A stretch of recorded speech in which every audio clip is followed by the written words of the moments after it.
Hi guys and welcome to Crazy Pepper Revenge. This channel is all about crazy true stories, stuff that happens in real life when things get a little bit messy, people dealing with drama, cheating, lies, breakups, and even revenge. Some stories are wild, some are emotional, but all of them will keep you watching. If you like real talk and real situations, you're in the right place. Don't forget to hit that subscribe button and stick around. This is Crazy Pepper Revenge, where the stories get spicy. My name's Jonathan, 47M. Been married to Scarlett, 45F, for 25 years, have a daughter, Willow, 22F. I'm ex-Army Ranger, built a successful business following my father's stoic principles. This happened last year and destroyed everything I thought I knew about my family. Coming home early one August afternoon to surprise my wife for our upcoming 25th anniversary, I walked into what felt like an ambush. Scarlett and Willow were sitting at the kitchen table like they'd rehearsed this moment. The tension was thick enough to cut. "We need to talk," Scarlett said, motioning for me to sit down. That's when she dropped the bomb. She wants an open marriage, says she's bored sleeping with the same man for 25 years, wants to explore, needs change.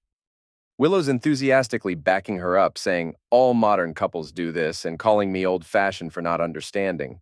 They're literally giggling like I'm some dinosaur who doesn't get it. Then comes the real kicker. Scarlett already has someone in mind. James Smith, who owns that upscale restaurant on Avenue Street where I've taken business clients countless times. My own daughter starts gushing about how gorgeous he is and how great mom's taste is. They had this whole thing planned out, down to mocking me about needing dating apps because, let's be honest, it might be a challenge for you. Here's where my Army Ranger training kicked in.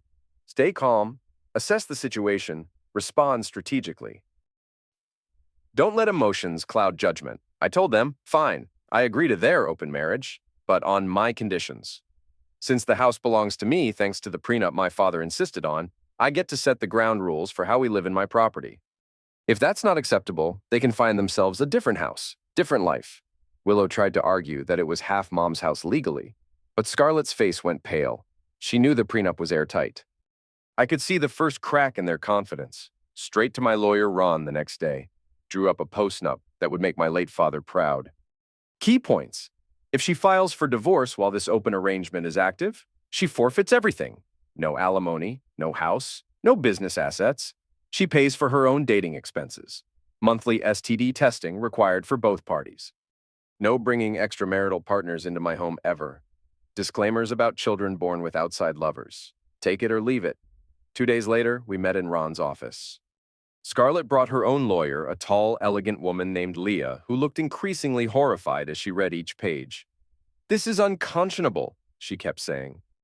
If Scarlett files for divorce while this agreement is active, she forfeits all possible support. She cannot claim the house, the business, and she's barred from bringing any partner to the marital home. Scarlett bit her lip, glancing between her lawyer and me. "Jonathan, that's too much. No support at all if you walk out on me for your new lover," I said calmly. "Why should I finance that arrangement?" "I'm simply upholding what we agreed on before we married." Willow chimed in, voice sharp. "You're humiliating her, Dad. This is disgusting. Your mother is free to do what she wants." I turned to look Willow in the eye. "You told me yourself that love isn't about money, so I'm sure she can handle a date or two. And if James is as well off as you claim, he won't let her pay for anything anyway, right?" Scarlett signed anyway, chin raised defiantly, thinking she was calling my bluff. Wrong move. Now here's where it gets interesting. If she wants James, the restaurant owner, I figured I'd see if his 22-year-old daughter Maria wanted some company. Maria knew exactly who I was from various events, and she had serious daddy issues of her own. When I reached out, she said yes without hesitation. The night Scarlett went to her hotel rendezvous with James, I took Maria to an elegant charity gala for veterans.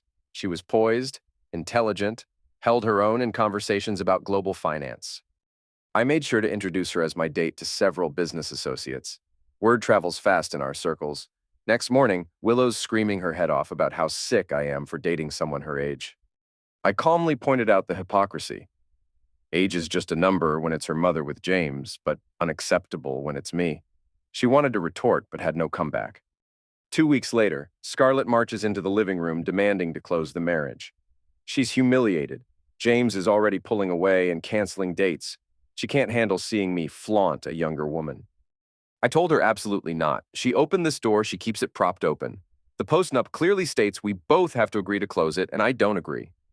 You're punishing me, she said, voice breaking. You're the one who asked for it, I shrugged. You wanted an open marriage. We have a post-nup that says this arrangement stands until we both agree to close it, and I don't agree. Meanwhile, I cut off Willow's finances completely. Car lease payments, credit cards, college tuition, all gone. She chose her mother's side and ridiculed me. Now she gets to live with the consequences. She's screaming about me being a monster, but I'm done rewarding disloyalty from my own family. You'd let your own daughter get crushed by debt? She yelped. It's you who messed up your credit, I said coldly. You who took your mother's side, ridiculing me like I was some relic.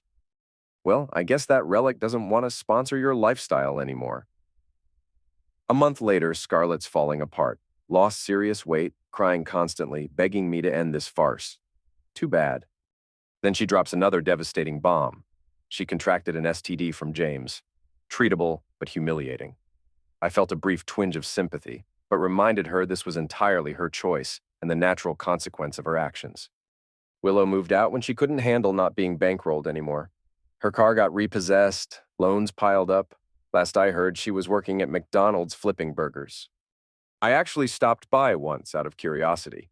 She was rushing between kitchen and serving area, hair tied back, face flushed, but she looked healthier than I'd seen her in years. Maybe working for a living was teaching her what it meant to stand on your own feet. Meanwhile, my relationship with Maria evolved from strategic revenge into something genuinely meaningful. She was ambitious, working on modeling, and unlike Scarlett, she never used my vulnerabilities against me. When she told me she was pregnant, I felt something I hadn't in years, hope for a fresh start at fatherhood. I want to keep it, she said, searching my face. You're the father, obviously. I didn't plan this, but I'm ready. We named our son Kevin. I proposed after he was born, wanting him to have stability.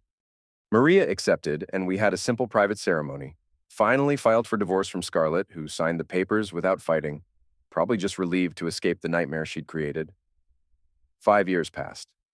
Kevin's now a joyful 5-year-old. Maria and I have built a solid life together. I devoted myself to being the father I should have been the first time around. Never tried contacting Scarlett or Willow. Some bridges are meant to stay burned. Then last week, Scarlett's father called with news that hit me like a truck. She died from complications related to that STD infection James gave her.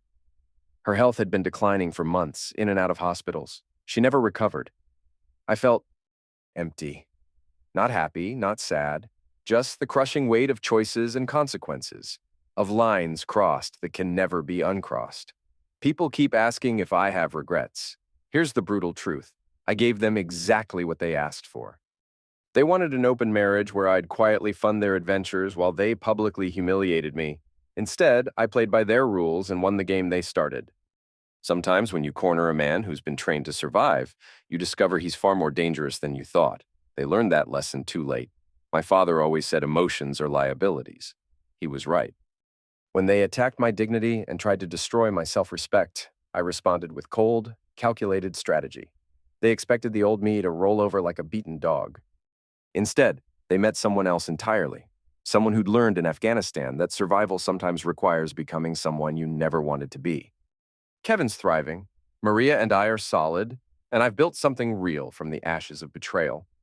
Willow's presumably learned the value of hard work and self-reliance. And Scarlett, well, she got her freedom, just not the way she imagined. The moral of this story? Be very careful what you wish for, and never, ever underestimate a quiet man's capacity for strategic, methodical revenge. Wife and daughter ambushed me with the demand for open marriage, already had her lover picked out. I agreed with brutal legal conditions, dated lover's daughter, cut off daughter's finances. Wife got STD and died from complications. Daughter learned to work for living. Built new life with new wife and son. Sometimes, the house always wins.